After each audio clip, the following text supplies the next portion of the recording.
Kitty Hawk, Carolina del Norte. Hace 100 años, en una apartada playa de Carolina del Norte, tuvo lugar un hecho que cambiaría el curso de la historia.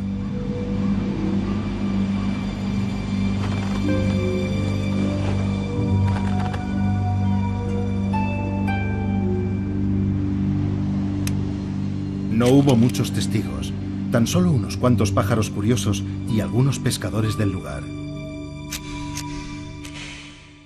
Este es el único documento de ese momento histórico, una única y borrosa fotografía. Fue aquí donde un joven fabricante de bicicletas hizo realidad un sueño largamente perseguido: volar. Solo permanecería en el aire 12 segundos, recorriendo 40 metros, pero fue el primer vuelo impulsado del ser humano. Naturalmente, el primer vuelo en el mundo tuvo lugar muchísimo tiempo antes, aproximadamente 300 millones de años antes de que el hombre conquistara el cielo. El primer vuelo. Aquellos 12 segundos en Kitty Hawk presenciaron el amanecer de una nueva era para la humanidad. Pero el vuelo había evolucionado de forma independiente en la naturaleza 4 veces. Insectos, pterosaurios, murciélagos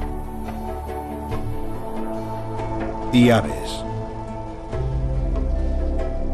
Una de las grandes historias del éxito de la naturaleza.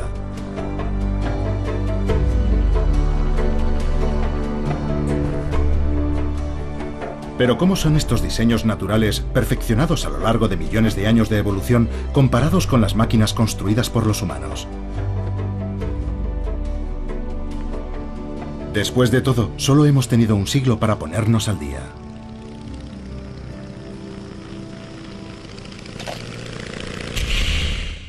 Animados por su éxito, los hermanos Wright volvieron a su hogar en Ohio, decididos a desarrollar y perfeccionar sus máquinas voladoras. Huffman Prairie, Ohio. 2 años después, habían perfeccionado el modelo Wright A, capaz de volar durante casi 1 hora.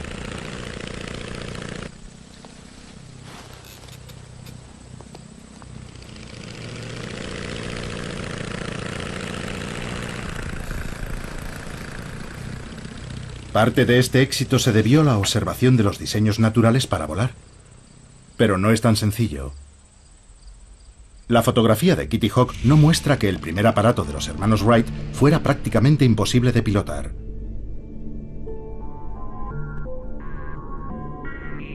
Era tan inestable que se necesitaban unos reflejos luminosos para mantenerlo en el aire. Con un esfuerzo sobrehumano, Orville logró mantener el aparato 12 segundos en el aire.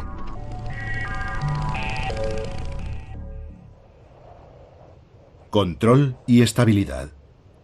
La naturaleza también tuvo que superar los mismos problemas. Las aves tienen que reaccionar a los constantes golpes de viento con millares de diminutas correcciones en su vuelo. Pero tras millones de años, la evolución perfeccionó unos reflejos que nosotros nunca podremos igualar. Los reflejos de estos tordos alirrojos son tan veloces que, cuando un pájaro gira, todos los demás reaccionan al instante y la bandada se mueve al unísono.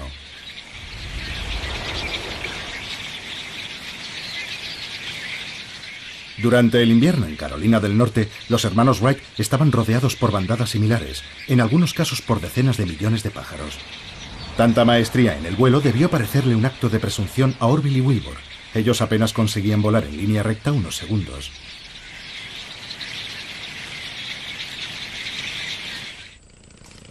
Pero los avances fueron tan rápidos que solo 2 años después, los hermanos Wright ya tenían la primera aeronave funcional. Fue entonces cuando la aviación realmente despegó. Wilbur murió en 1912, pero Orville vivió para ver volar el primer avión a reacción. Y justo 66 años después del vuelo en Kitty Hawk, el hombre caminaba sobre la luna. Pero levantar el vuelo no fue fácil. La mayoría de los primeros diseños estaban basados más en la esperanza que en la ciencia.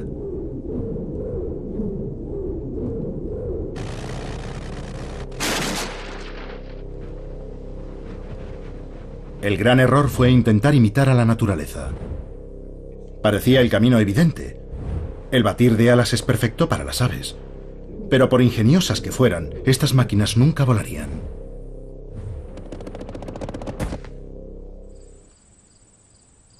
Unos pocos pioneros siguieron un enfoque completamente diferente, preparando el terreno para los hermanos Wright. Mucho tiempo antes de que Orville y Wilbur soñaran incluso con volar, el ingeniero alemán Otto Lilienthal estaba convencido de que el secreto del vuelo estaba en aprender primero a planear. Aunque él no lo sabía, Lilienthal seguía el mismo camino que había seguido la naturaleza millones de años atrás.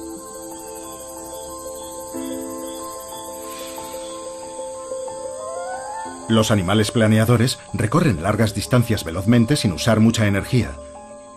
Una buena forma de moverse, sobre todo en las alturas de los bosques tropicales. Funciona incluso para los animales más inverosímiles, como las ranas y los lagartos.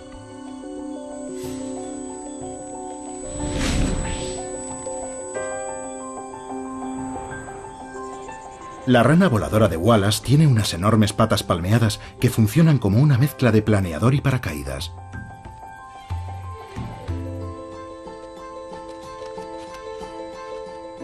Y el gecko volador tiene una sofisticada membrana que recorre los flancos dorsales hasta la cola y que se abre en el aire como las alas de un planeador.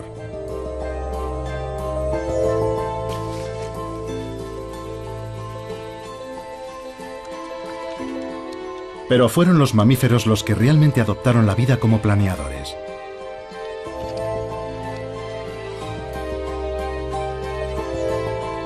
En Australia, diferentes tipos de marsupiales, incluido este petauro del azúcar, planean sobre el bosque en mitad de la noche. Como todos los mamíferos planeadores, posee una membrana entre las patas delanteras y traseras.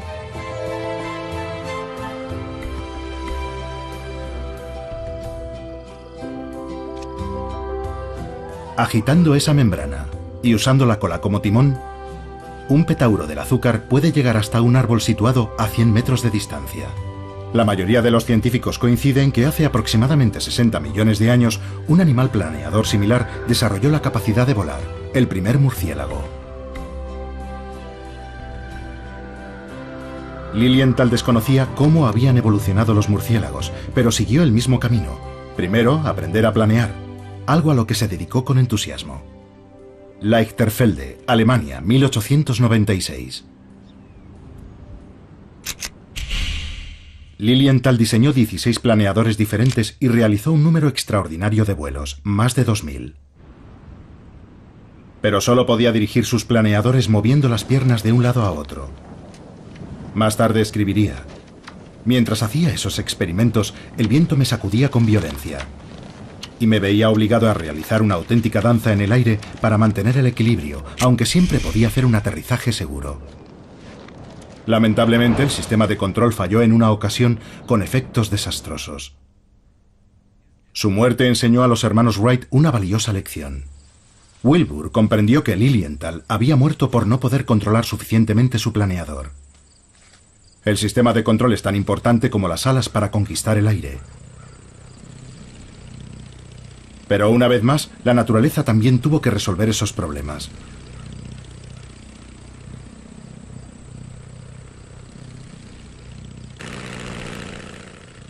En Ohio, el cielo estaba lleno de maestros del planeo controlado. Los buitres cabecirrojos. Sus alas son muy largas en relación a su peso. Es como si estuvieran a merced de cada ráfaga de aire. Pero su control es absoluto. Y Wilbur intentó comprender cómo lo hacían. Se me ocurrió la idea de que posiblemente el pájaro ajuste las puntas de las alas de forma que una adopta un ángulo positivo y la otra un ángulo negativo, convirtiéndose así en un molino viviente. Cuando su cuerpo ha girado todo lo que desea, invierte el proceso.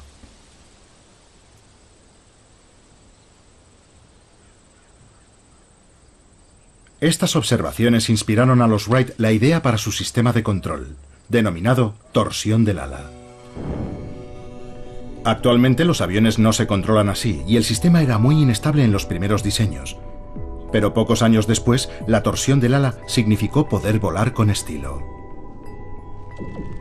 Un complejo sistema de cables conectados a la columna central de control tensaba y retorcía las alas, dirigiendo el avión hacia la izquierda y la derecha. Y delante, un grupo de timones de profundidad levantaba o bajaba el morro del avión.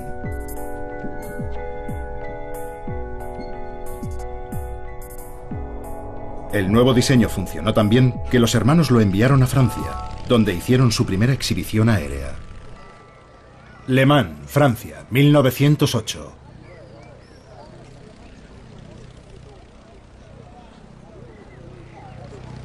Los hermanos Wright por fin revelaban sus secretos al mundo. Y un grupo de aviadores novatos contemplaban asombrados la exhibición. Entre ellos, fácilmente reconocible por su espectacular mostacho, estaba Louis Blériot, el carismático aviador.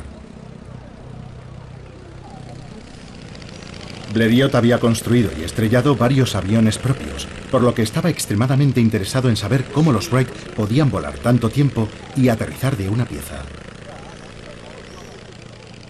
Blériot comprendió que la respuesta era la torsión de las alas.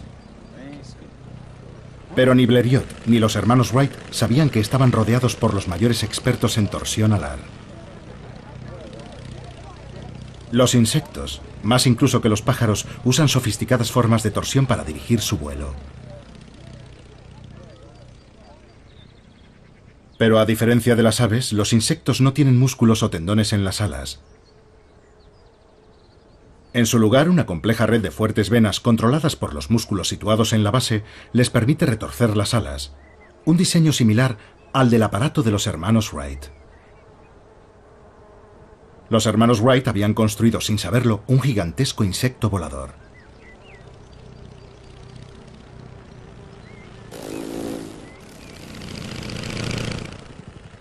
Las libélulas poseen las alas más complejas de la naturaleza. Pero libélulas como esta ya volaban 300 millones de años antes que los hermanos Wright. Y eran las reinas del aire. Volando hacia adelante, hacia atrás o en vertical, las libélulas pasan la mayor parte de sus vidas en el aire. Algunas incluso ponen sus huevos volando.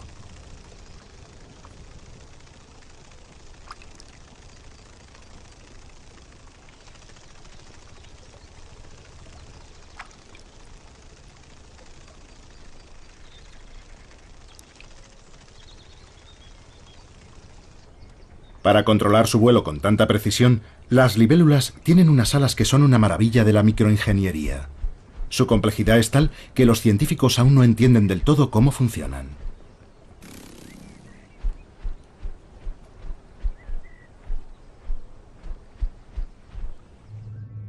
Es mucho más sencillo observar la torsión del ala en otros insectos. Cuando la langosta bate sus alas hacia abajo, éstas se curvan automáticamente, como un paraguas. Esa forma tensa la curvatura cuando el ala desciende, convirtiéndola en un plano aerodinámico rígido. Pero también se aplana y alabea al ascender, de forma que el ala ofrece menos resistencia al aire.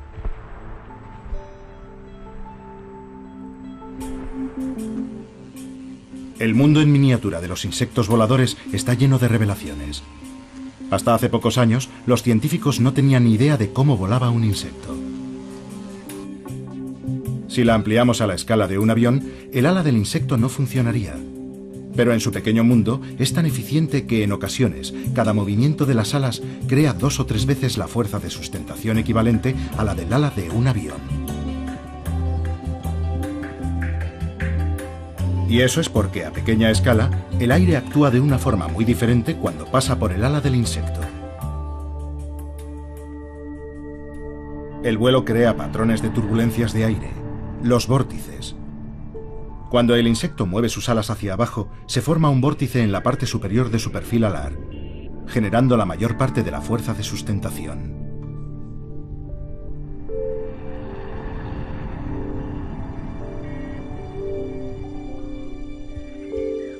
El vuelo permitió a los insectos conquistar el mundo, colonizando nuevos y lejanos territorios. Cada año, mariposas como la vanesa de los cardos, la Colia croceus y la colia amarilla migran al norte de Europa, algunas desde lugares tan distantes como el norte de África. Otras terminarán encontrándose con el mar. Pero para un insecto que puede volar, ni siquiera el Canal de la Mancha es un obstáculo. ¿Puede el vuelo hacer lo mismo por los aviadores humanos? Calais, Francia, 1909.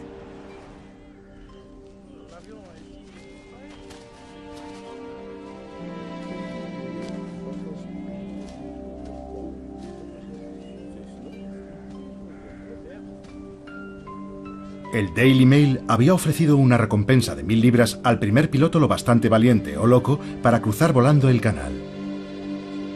Un reto irresistible para Louis Blériot. El día no empezó muy bien. Poco después del amanecer, Blériot se acercaba a su avión cojeando. Se había quemado un pie con el tubo de escape en un vuelo de prueba.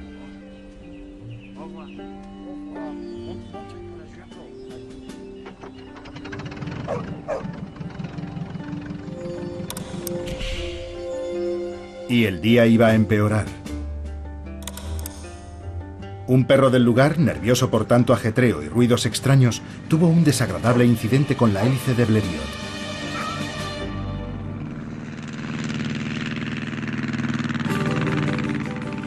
El avión salió mucho mejor parado que el perro. Pero la multitud que había acudido para ver despegar a Blériot estaba comprensiblemente inquieta.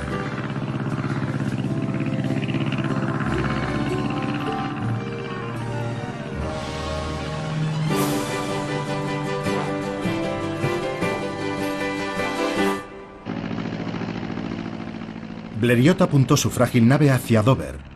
Había calculado que el vuelo duraría algo más de media hora, pero llevaba en el aire más de 50 minutos, por lo que no tenía mucho margen para errar.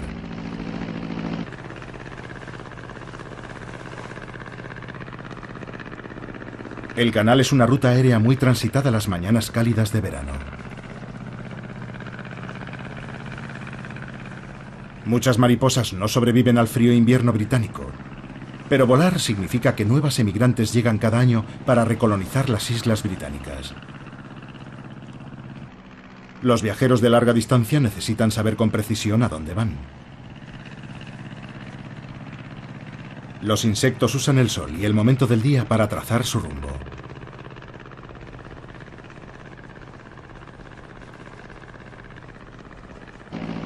Pero Blériot no tenía ni idea de dónde estaba. Ni siquiera había visto nunca esa parte de la costa inglesa y no llevaba brújula a bordo. Lo único que tenía era una postal, enviada desde Dover por Charles Fontaine, un periodista francés, marcándole el mejor sitio para cruzar el acantilado. Blériot tenía un plan B o algo parecido. Fontaine le esperaría en el acantilado, agitando una enorme bandera francesa.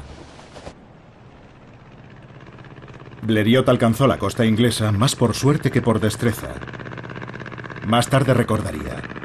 De repente, en el borde del acantilado, vi a un hombre agitando desesperadamente la tricolor, completamente solo en mitad del campo. No maniobré. Más bien me lancé hacia tierra. Apagué el motor a 20 metros. Ahora todo estaba en manos de la suerte.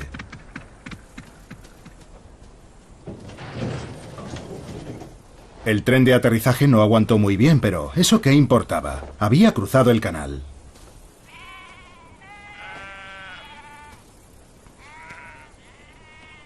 Cruzar el canal con el aeroplano más o menos entero era una gran proeza. Pero la hazaña es aún mucho más impresionante para una delicada mariposa de 5 centímetros de envergadura. A pesar de ello, cada año miles de mariposas hacen el mismo viaje, algunas incluso desde mucho más lejos. En Norteamérica, cuando se acerca el otoño, las mariposas monarca inician un viaje épico al sur. Las que salen desde el sur de Canadá volarán más de 3000 kilómetros para llegar a algún bosque en las laderas de las montañas de Sierra Madre, México.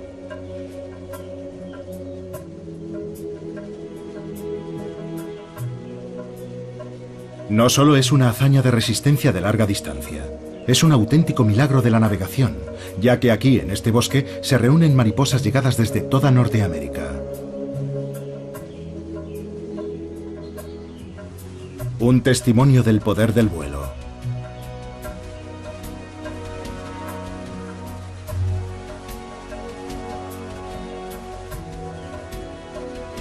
Volar es una forma muy eficaz de recorrer largas distancias, y no solo para los animales y los aviadores.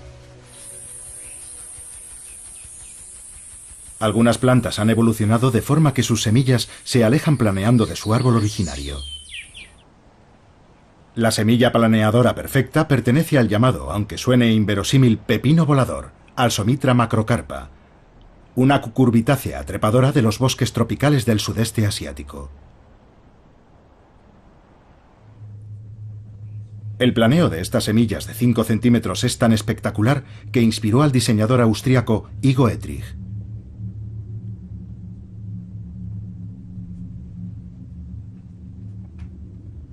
Primero, Etrich construyó una serie de planeadores inspirados en el diseño de la semilla. Después diseñó un avión con la esperanza de mantener al Imperio austrohúngaro en la carrera por la conquista del aire. Pero el nombre de su avión, Taube, paloma, recuerda su forma de ave, y no la de la extraña semilla que lo inspiró. Etrich estaba preparado para hacer volar su original diseño justo un año después de que Blériot cruzara el Canal de la Mancha. Wiener Neustadt, Austria, 1910. Etrich demostró la navegabilidad del avión sobrevolando Viena a 300 metros de altura.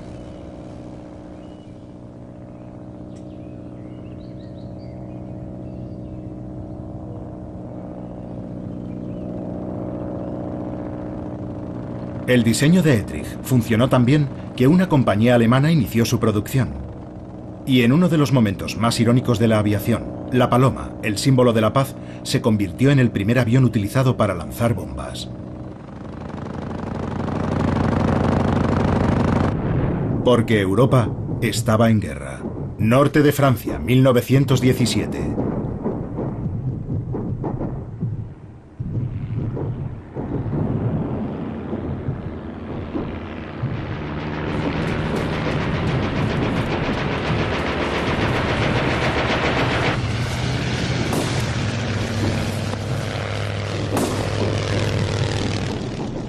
La Primera Guerra Mundial dio un nuevo y urgente giro a la aviación.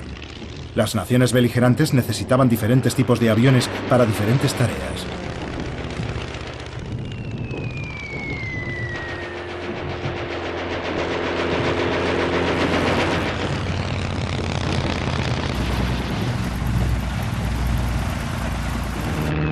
El Fokker DR-1 alemán tenía 3 alas cortas dispuestas unas encima de otras. Equivalían a una única y larga ala. Pero al ser más cortas lo hacían más ágil y maniobrable.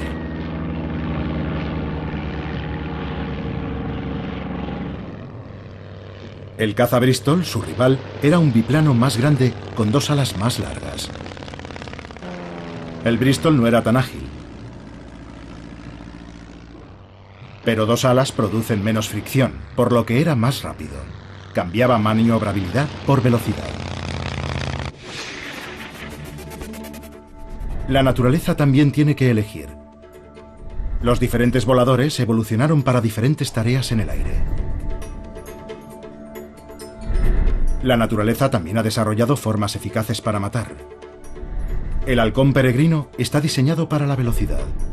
Sus largas y finas alas reducen la fricción, haciendo del peregrino un ave veloz y letal en el aire.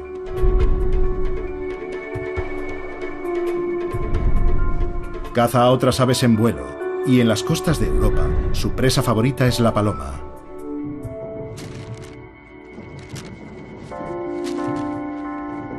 Esa es la razón por la que se disparaba a los halcones peregrinos durante la Primera Guerra Mundial.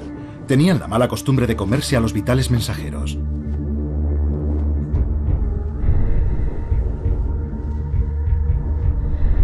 Pero cazar y matar exige algo más que un diseño elegante. Tanto el peregrino como el piloto necesitan una táctica. En el combate cuerpo a cuerpo, el caza Bristol no tenía ninguna posibilidad de superar al Fokker. Pero en un combate aéreo como como este, la altura da ventaja al cazador. Incluso desde lo más alto, la penetrante vista del halcón puede seguir a centenares de metros a una paloma.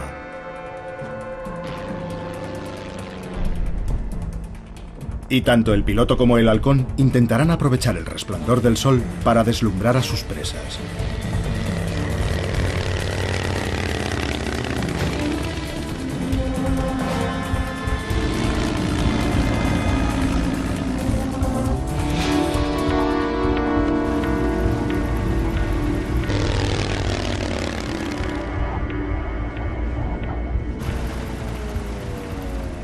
Cuando se lanzan en picado, tanto el pájaro como el avión alcanzan la máxima velocidad, aproximadamente 250 km por hora.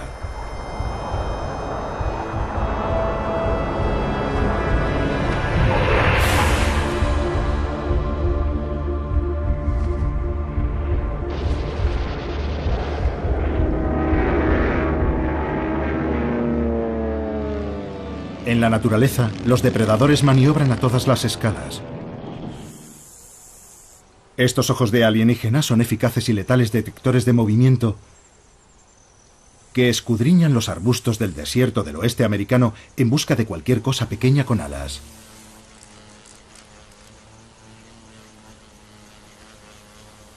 Son los ojos de la mosca predadora, los cuatreros del mundo de los insectos. Mientras busca el mejor lugar para tender una emboscada a los incautos viajeros, exhibe su habilidad en el aire, volando hacia adelante, hacia atrás, de lado y haciendo aterrizajes de precisión.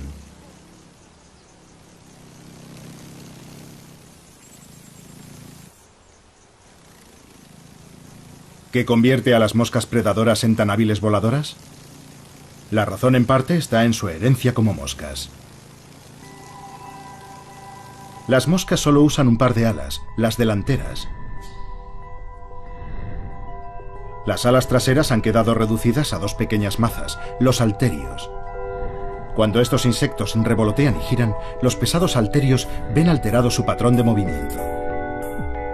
Unos diminutos sensores en la base del tallo detectan los cambios y envían la información al cerebro de la mosca, el equivalente de los giroscopios de los modernos aviones.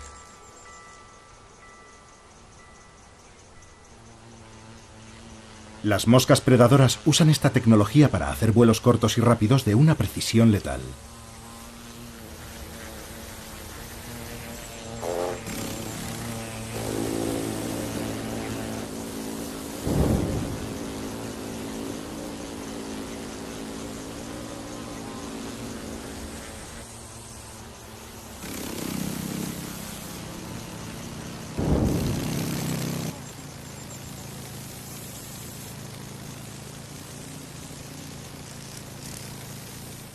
Después, una vez en tierra, dejan a su presa seca succionando con sus mandíbulas en forma de agujas.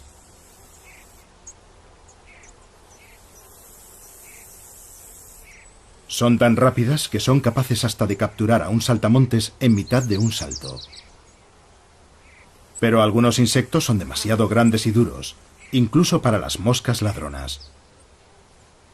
En primavera, el viaje de regreso lleva a las mariposas monarca directamente hasta el territorio de la mosca predadora. Son las mismas mariposas que volaron al sur el año pasado, pero no volverán volando directamente a casa. Se detendrán para reproducirse, dejando sus huevos en las plantas de Asclepia.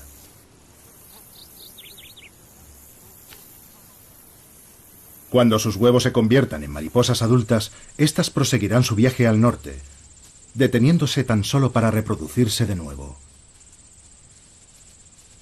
A mediados de verano, algunas de esas mariposas llegarán al sur de Canadá, las tataranietas de aquellas que salieron de México. Algunas llegarán tan lejos como Terranova, en la costa noreste. Un viaje espectacular para una criatura tan pequeña. Tan solo 16 años después del primer vuelo, los aviadores estaban preparados para su primer vuelo de larga distancia. San Juan de Terranova, Canadá, 1919. Dos pilotos británicos, el capitán John Alcock y el teniente Arthur Brown, estaban a punto de enfrentarse a 3.000 amedrentadores kilómetros de océano Atlántico.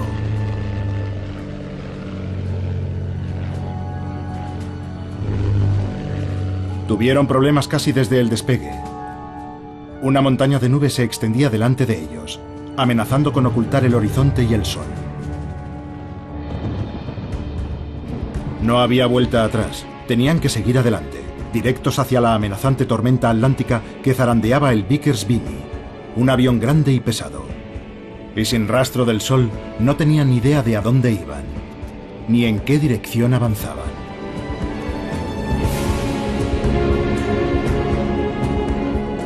Y ellos no eran los únicos.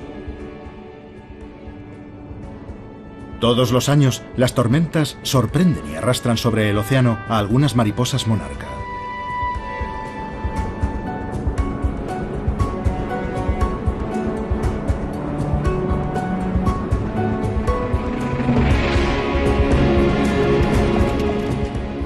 Perdidos en la tormenta, Alcock y Brown buscan desesperadamente un rayo de sol.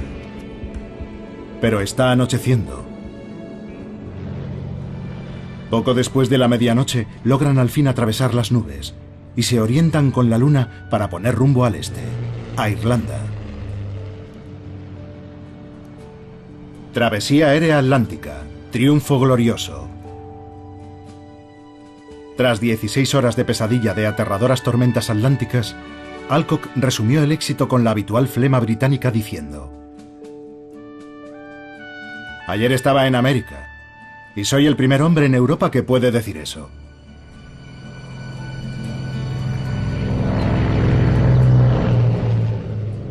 Su maltrecho avión se dirigió a lo que parecía un prado llano.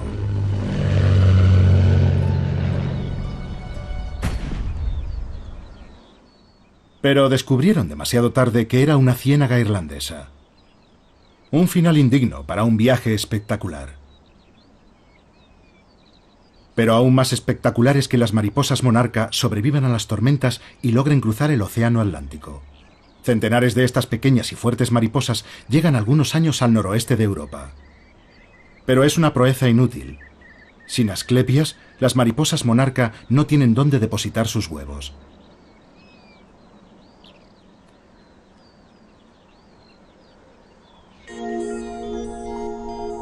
El Vimy, el avión de Alcock y Brown, era un bombardero de la Primera Guerra Mundial reconvertido. Un avión grande para su época. Pero en 1921 un diseñador había soñado con algo mucho más grande. Un conde italiano, Gianni Caproni, construyó el primer jumbo del mundo. Un monstruo de 9 alas con una envergadura de 30 metros. Un hidroavión diseñado para cruzar el Atlántico Norte con más comodidad que el bombardero reconvertido de Alcock y Brown. Lago Mayor, Italia, 1921. El torpe Caproni CA-60 tan solo llegó a realizar vuelos de prueba. Incluso alzó el vuelo, brevemente. Pero esa fue la primera y la última vez que voló. Se había adelantado demasiado a su tiempo. Pero el tamaño no es un verdadero problema para los aviones. Actualmente hay aviones mucho más grandes volando en los cielos. El tamaño es más complejo para la naturaleza.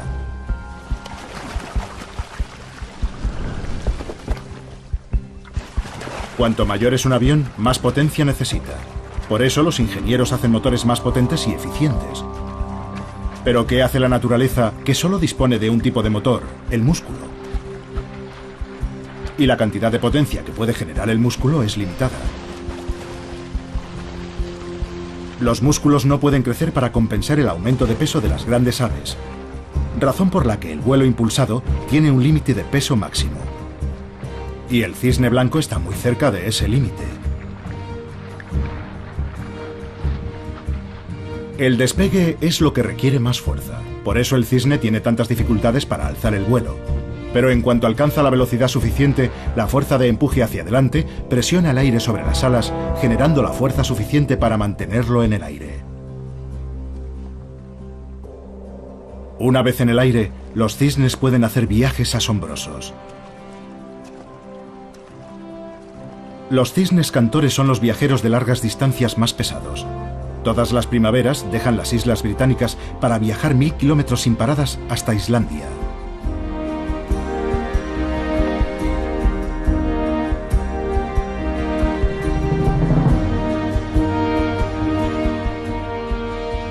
Estos cisnes alcanzan velocidades de 90 kilómetros por hora, lo que significa que el viaje solo les llevará 12 horas.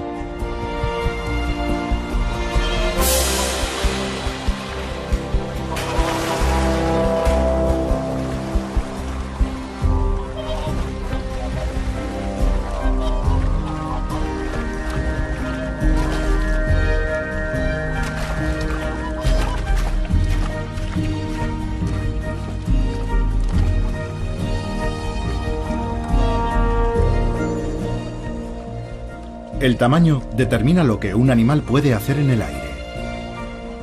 En el otro extremo de la escala, los pájaros más pequeños tienen potencia de sobra.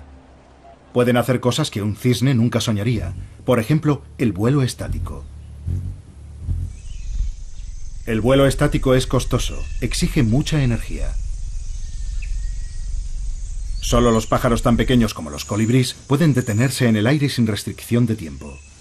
Sus alas son más rígidas que las de otros pájaros, pero rotan en la base, girando en el movimiento hacia atrás y generando así fuerza de sustentación en ambas direcciones, de forma que pueden mantenerse estáticos y, si quieren, volar hacia atrás.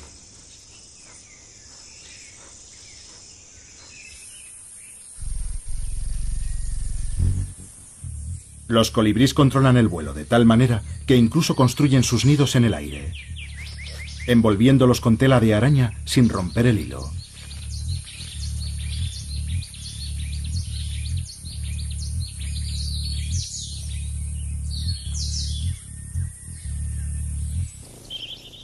Parece un colibrí, pero es un insecto. Tiene el mismo tamaño y su vuelo estático es tan bueno como el de algunos colibríes. Es una esfinge colibrí. Si reducimos la velocidad 80 veces, veremos que este insecto usa la misma técnica que el colibrí. Rotar las alas para generar la fuerza de sustentación necesaria, moviendo las alas hacia adelante y hacia atrás.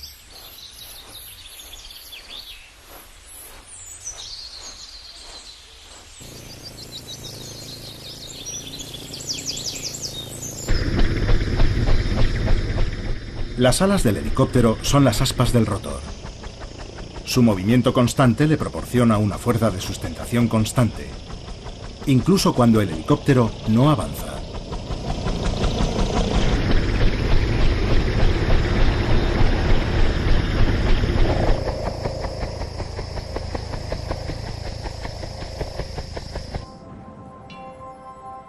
A comienzos de 1930, la ingeniería aeronáutica estaba lo bastante avanzada para que los aviadores se embarcaran en aventuras aún más atrevidas y peligrosas. Norte de la India, 1933. En la primavera de 1933, dos biplanos Westland despegan en el norte de la India, en un osado intento de sobrevolar el Everest a 10.000 metros de altitud.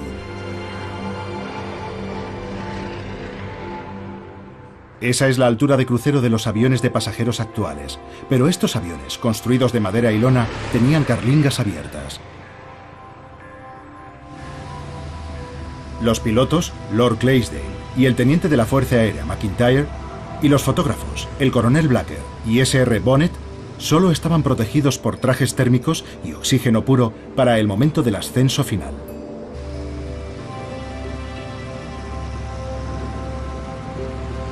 Su objetivo era fotografiar ese territorio inexplorado.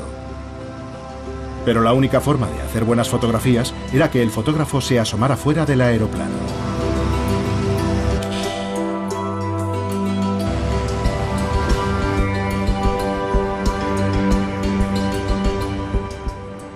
Aún así, en el gélido aire sobre las montañas más altas del mundo hay aves.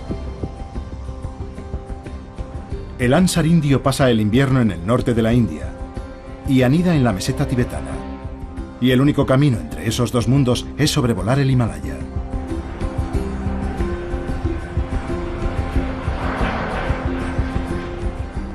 Estos gansos alcanzan alturas de 9.000 metros. Y al igual que los modernos aviones de pasajeros, a menudo aprovechan la corriente, completando el viaje de 1000 kilómetros en menos de un día. Los dos aeroplanos esquivaron la cumbre del Everest por unos cientos de metros. Pero mientras lo hacían, el tubo del oxígeno de Bonnet se rompió. A esas alturas, el aire contiene la tercera parte de oxígeno que al nivel del mar. Rápidamente Bonnet sintió que desfallecía con dolores agudos de estómago y mareos.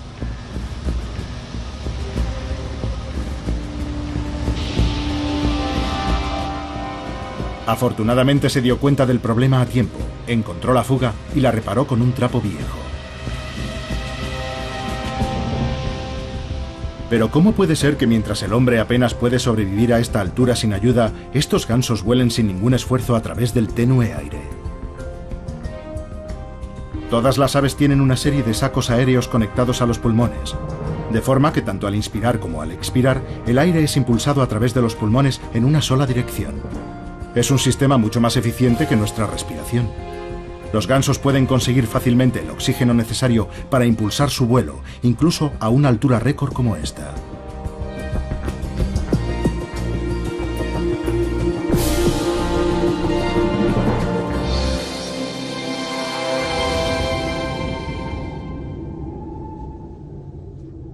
La mayor diversidad de voladores de la naturaleza se encuentra entre los insectos. Los insectos fueron los primeros en conquistar el aire y por eso tuvieron más tiempo para evolucionar. Actualmente existirán unos 30 millones de diferentes especies de insectos y la mayoría de ellas pueden volar.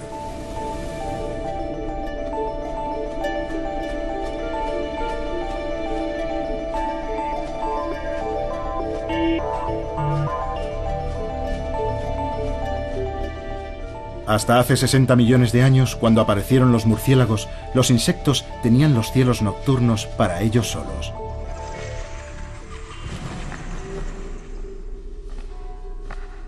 El refugio de la oscuridad llegó a su fin cuando los murciélagos desarrollaron un detector de insectos de eficacia letal, el sonar.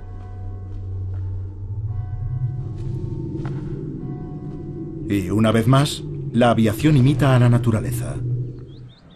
Sur de Inglaterra, 1940. Solo 20 años después del final de la Primera Guerra Mundial, Europa vuelve a estar en guerra. Pero esta vez, una nueva invención va a cambiar la guerra aérea. El radar.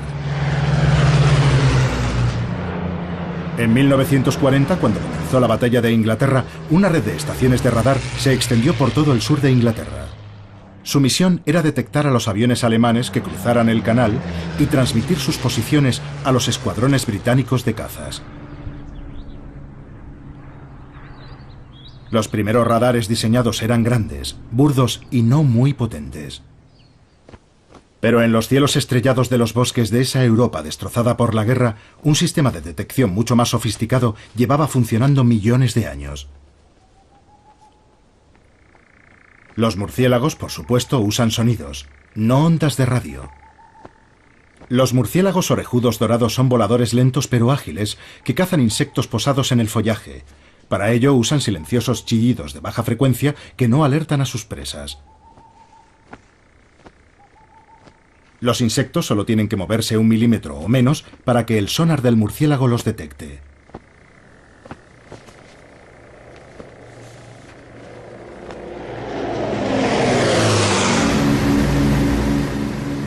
La urgencia de la guerra llevó a los científicos a experimentar con diferentes diseños de radares.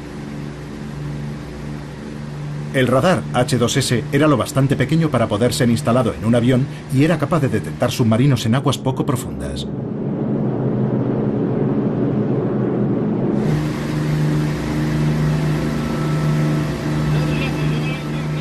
El radar H2S ayudó a hundir más de 250 submarinos solo en la batalla del Atlántico.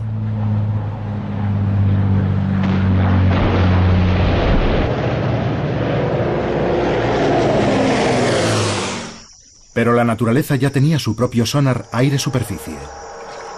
En las selvas de Centroamérica, el murciélago pescador localiza a sus presas mediante las ondas en la superficie de las charcas.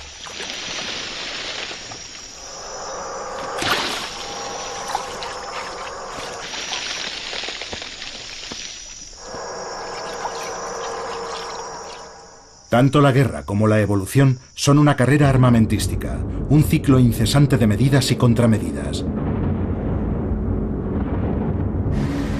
Los radares alemanes no tardaron mucho tiempo en detectar a los bombarderos aliados. En respuesta, los bombarderos lanzaban señuelos, láminas de metal del tamaño adecuado para dispersar y confundir a los radares alemanes sin alterar sus propios radares.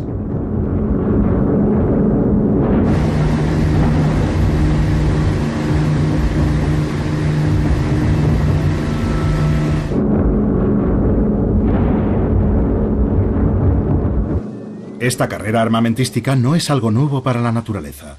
Los insectos no se quedaron sentados esperando a ser devorados por los murciélagos. Algunos evolucionaron sus propias contramedidas. La mariposa tigre escarlata posee un veneno que hace que su sabor sea horrible. Durante el día, sus brillantes colores disuaden a los depredadores, pero los colores no sirven en la oscuridad, ni ante el sonar del murciélago. Por eso, en cuanto oye el chillido ultrasónico del murciélago, la mariposa tigre responde con otro chillido, advirtiendo al murciélago de su pésimo sabor.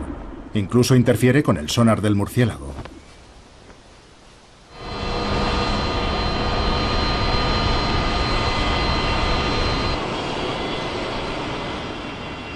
Hoy, un siglo después del primer vuelo, los aviones están por todas partes. Han recorrido un largo camino desde los primeros aparatos desvencijados. Los ordenadores de a bordo dirigen las complejas superficies de mando, reaccionando instantáneamente para estabilizar el avión. Igual que el cerebro de un pájaro controla sus alas con sus rapidísimos reflejos.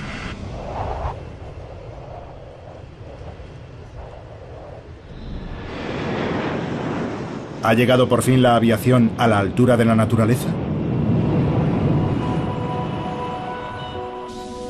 Aún no.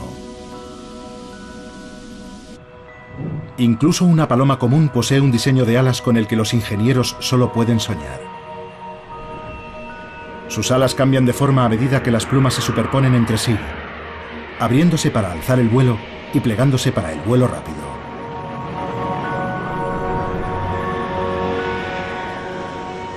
Y a diferencia de las alas de un avión, las alas naturales hacen más que proporcionar fuerza de sustentación. También hacen las veces de motor, generando fuerza de empuje hacia adelante al agitarse.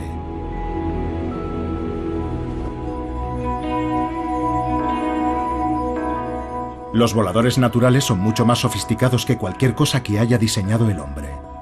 Pero el vuelo humano ha superado a la naturaleza en algunos aspectos. Podemos llegar más alto, más rápido y más lejos. Tan solo 6 décadas después de que los hermanos Wright sobrevolaran un campo de Ohio en su frágil aeroplano, despegaron los primeros pasajeros supersónicos. Y luego, pocos meses después, el hombre viajaba a la Luna.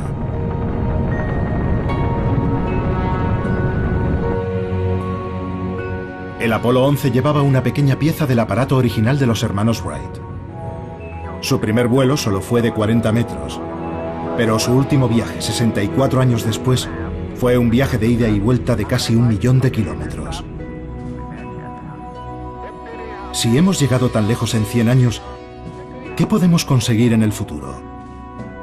¿Aún más alto? ¿Más rápido? ¿Más lejos? Esa habría sido la respuesta hace solo una década. Pero ahora, los ingenieros aeronáuticos comprenden la importancia de algo que la naturaleza ha practicado durante centenares de millones de años. El vuelo evolucionó más de una vez en la naturaleza por su eficiencia energética. Y eso es algo que no puede decirse de aviones como el Concorde. Un siglo después del tambaleante vuelo de los hermanos Wright en la playa de Kitty Hawk, el Concorde se retiraba.